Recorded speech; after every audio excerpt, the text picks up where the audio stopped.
सारांश के मंच पर आपका वंदन है, अभिनंदन है।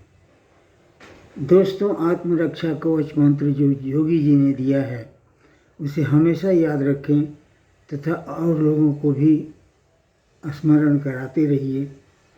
मंत्र है, हम एक हैं तो सेफ हैं, और जब तक एक हैं तब तक सेफ हैं। बटे तो कटे, बटेंगे तो कटेंगे। जय श्री राम। दोस्तों, वीडियो शुरू करने के पहले आपसे गुजारिश है कि इस चैनल को सब्सक्राइब कर लीजिएगा तथा इस वीडियो को लाइक और शेयर ज़रूर कर दीजिएगा। इसके लिए हम आपके आभारी रहेंगे। दोस्तों, आज 18 मार्च है,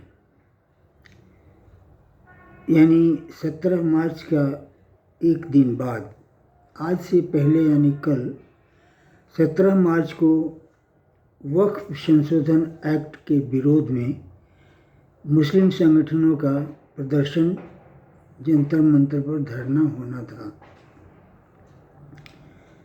ये बात काफ़ी ज़ोर शोर से दहशत की तरफ फैलाई गई थी कि लाखों लाख मुस्लिम जमा होंगे और दिल्ली को घेर लेंगे और फिर दिल्ली तबाही में आ जाएगी, और फिर जो पॉलिटिशियन है, जो सरकार है, हुकूमत है, वो अपना होश हवास में आ जाएगी। बहुत तरह की बातें हो रही थी। कल से दोस्तों धरना प्रदर्शन तो ज़रूर चल रहा है, लेकिन वो लाखों लोग कहीं दिखाई नहीं देते। चर्चा ये भी चली थी कि हम फिर शाहीन बाग बना देंगे, हम एक नहीं कई शाहीन बाग बना देंगे। कहाँ है शाहीन बाग? कहाँ है? उसकी तो नींव भी कहीं दिखाई नहीं देती, कहीं कोई चर्चा भी नहीं होता। आप शाहीन बाग की बात करते हैं। इसमें दो बातें हम लोगों को जानने की है। पहला ये कि इस वक्फ एक्ट में ऐसा क्या है जिसका लोग विरोध कर रहे हैं। एक दूसरा, क्या वाकई लोग इसका विरोध कर रहे हैं? और तीसरा कि लोग जम पर विरोध नहीं कर पा रहे हैं, शाहीन बाग नहीं बना रहे हैं, यानी अपने धरना प्रदर्शन और आंदोलन में सफल नहीं हो रहे हैं। इसका कारण क्या है? इस बातों पर हम लोग चर्चा करेंगे। पहली बात कि क्या सचमुच में ये आंदोलन चल रहा है? उत्तर है नहीं। ये मुस्लिम कौम का प्रोटेस्ट नहीं है, इसलिए कि कई आलिम उलेमा ये साफ साफ बता चुके हैं कि वक्फ बोर्ड सही रास्ते पे नहीं चल रहा था, इसलिए इसको कंट्रोल करने के लिए सरकार द्वारा किया जाने वाला अमेंडमेंट वो सही है। यह सरकार जो ठीक समझती है वो करती है। इस तरह से मुसलमान के आलिम उलेमा दो घड़े में बट गए हैं ऐसा तो नहीं कहा जा सकता, लेकिन कुछ लोग इस आंदोलन में, इस धरना प्रदर्शन में शामिल नहीं हैं, इसलिए कि उनका मानना है कि ये वक्फ बोर्ड सही दिशा में नहीं जा रहा, जो इसका काम है अपना खुद के करने का वो काम नहीं कर रहा। इसके प्रमाण में बल्कि एक और बात कहना मुनासिब होगा कि जितनी भीड़ देखी जा रही है, जितना धरना प्रदर्शन में जितने लोग जुटे हैं, जितने लोगों की भीड़ नज़र आ रही, उसमें एक रिपब्लिक टीवी ने सर्वे चलाया था। उनके एक एंकर ने सर्वे किया था। हर किसी से पूछा था कि ये क्या हो रहा है, किस बात के लिए आप आए हैं, धरना क्या चीज़ का दे रहे हैं। सब ये जवाब देते थे नहीं मालूम, या पूछते थे उनसे पूछो, वह उनसे पूछो। अगर यकीन नहीं होता तो उसका टीवी के चैनल का प्रोग्राम कभी का देख लीजिए। साक्षात उसमें वो इंटरव्यू ले रहा और उसको जवाब मिल रहा नहीं मालूम, उनसे पूछिए। यानी ऐसे मुस्लिम कौम को बुलाया गया है जिसे ये भी नहीं बताया गया है कि ये वक्फ एक्ट है क्या और इसमें किस तरह का संशोधन होने जा रहा है। माना संशोधन हो रहा, संशोधन में क्या संशोधन हो रहा और इसमें आपको तकलीफ़ क्या है। इन सारी बातों से पूरी मुस्लिम कौम अनजान है, क्योंकि किसी के दिल में घुसने के लिए, किसी दिमाग को पजल करने के लिए हैदराबादी भाईजान कह रहे हैं कि तुम्हारी मस्जिदें सरकार छीन लेगी, तुम्हारे कब्रगाह जो हैं वो सरकार छीन लेगी, बताओ तो तुम कहाँ जाओगे, क्या करोगे। ये ऐसी बातें उठाते हैं कि जिसमें कोई भी आदमी थोड़ी देर के लिए शंका जरूर कर लेता है कि भाई सरकार क्या सचमुच छीन रही है। लेकिन ये बात किसी को कोई बता ही नहीं रहा कि कैसे छीनी जा रही है, जो अमेंडमेंट हो रहा उसमें कैसे छीनी जा रही है हुजूर, ये तो बताइए। ये नहीं बता रहे हैं। तो इनका प्रदर्शन जो है दिखावटी है, भाड़े का है, मुश्किल से 1 या 2 दिन चल पाएगा, उससे ज़्यादा नहीं चलेगा। अब दूसरी बात कराएं कि ये धरना प्रदर्शन कामयाब क्यों नहीं हो रहा। उसका कारण ये है कि इनकी फंडिंग जो है बंद है। ये सारे शाहीन बाग और किसान आंदोलन और जितने भी खालिस्तान और ये वो सब के सब यूएस एड पर चलते थे और वर्तमान में डोनाल्ड ट्रंप ने सीधा 3 महीने के लिए यूएस एड बंद कर दिया। उसके बाद उनका कहना है कि उसके बाद हम लोग इसको देखेंगे, विचार करें कि इसमें कहाँ जाने का उसका क्या महत्व है। अगर उसका इंसानियत के लिए कोई महत्व है या अमेरिका के लिए कोई महत्व है तो वो जाएगा, लेकिन ये इन लोगों के लिए क्यों जाएगा। बहरहाल बाद में क्या होगा वो तो देखा जाएगा, लेकिन अभी फंडिंग नहीं है, इसलिए there is no Shaheen Bagh, there is no protest, there is no दंगा। कोई नहीं, मुस्लिम कौम इसमें शामिल नहीं है। कुछ नेता और अभिनेता इस तरह के हैं, जैसे हैदराबादी भाईजान हैं या सहारनपुर के पास जो है देवबंदी, वहाँ के मदनी साहब लोग हैं और इस तरह के हुजूर बहुत लोग हैं। लेकिन ये इन लोगों का आंदोलन है और इसका कारण बताया जाता है कि वक्फ की कितना 1000 एकड़ ज़मीन इन्होंने हड़प रखी है, उस पर इन्होंने मॉल बनवाया है या और कुछ बनवाया है और लाखों लाख रुपए किराया हर मंथ की का आमदनी कमा रहे हैं। इसलिए ये आंदोलन कर रहे हैं और इसलिए इनका आंदोलन है, ये मुस्लिम कौम का आंदोलन नहीं है। रिपब्लिक टीवी का असर वह देखिए और लोगों की भीड़ देखिए, इससे अंदाज़ा लगाइए। अब आइए तीसरी बात कि वक्फ एक्ट में किस तरह के सुधार किए गए। तो दोस्तों, वक्फ एक्ट में तो पहली बात कि उसमें 40 एक्ट थे और 40 में संशोधन हुए। तो इस पर अश्विनी उपाध्याय जी बोले कि मान लीजिए कोई साइकिल 40 बार पंचर हुई और उसको मरम्मत कराया गया तो क्या उस पर आप चढ़ना चाहेंगे। जवाब है नहीं। मतलब उनका कहना ये था कि जो जिस एक्ट को 40 जगह का अमेंड करना पड़ा, उस एक्ट की वैलिडिटी ही समाप्त कीजिए। वक्फ बोर्ड को समाप्त कर दिया जाना चाहिए।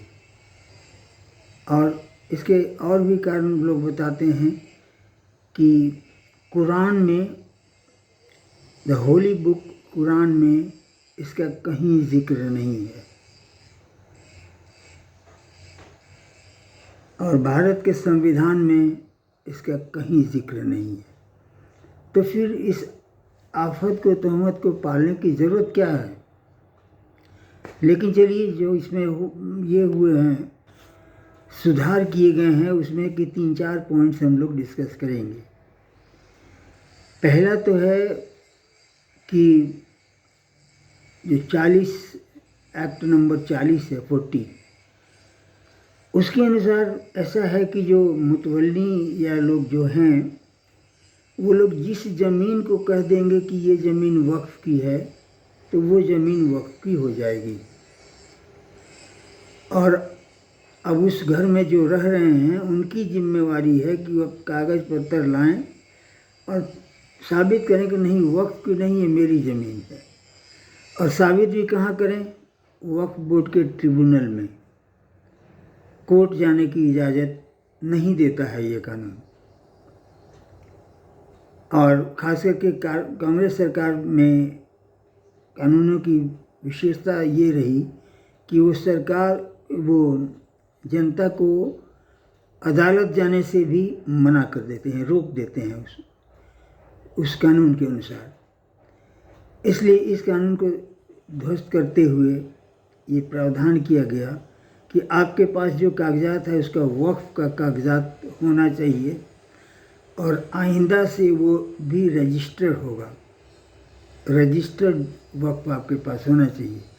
और अभी तक जितनी ज़मीनें हैं आपके पास, उसका कोई वक्फ लाइए, कोई रजिस्ट्री लाइए, कोई चीट पुर्जा लाइए, कोई छोटा सा कागज़ पर लिखा हुआ लाइए, कुछ भी तो दिखाइए। और जिसको नहीं दिखाएंगे आप, वो सरकार की ज़मीन होगी। और वैसे भी सारी ज़मीनें सरकार की हैं जिसको इन लोगों ने वक्फ घोषित कर रखा है या कांग्रेस ने वक्फ मानकर इन्हें दान कर दिया। दूसरी बात इसमें यह है कि एडमिनिस्ट्रेटिव रिफॉर्म।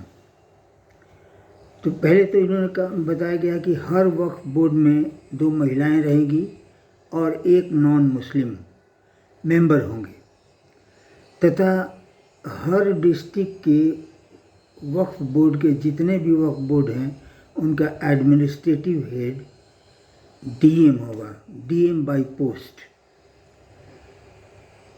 तो इस डीएम को ये लोग स्वीकार नहीं कर रहे हैं, बोलने करके हमारे ऊपर डीएम, हमारे ऊपर तो कोई नहीं होता, तो डीएम कहाँ से आ गया?